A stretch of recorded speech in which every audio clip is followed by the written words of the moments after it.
it's actually my first laundry summit or conference event At all. Okay, Mm-hmm. cool. Well, I'm so excited you're here. They put on, honestly, the best conferences.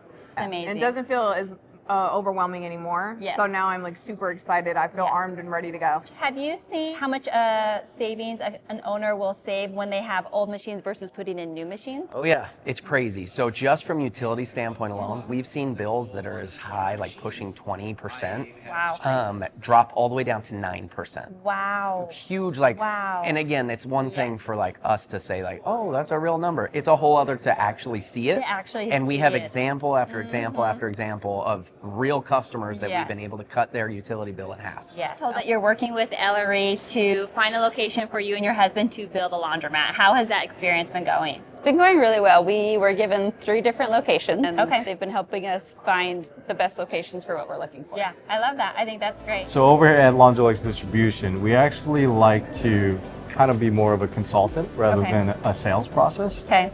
In that we're developing our partnership with them. Right? So we're typically not just going to drop equipment, sign the deal. Right, here's your order. transactional. Okay, got it. It's much more than that. Yep, we're in it for the long run.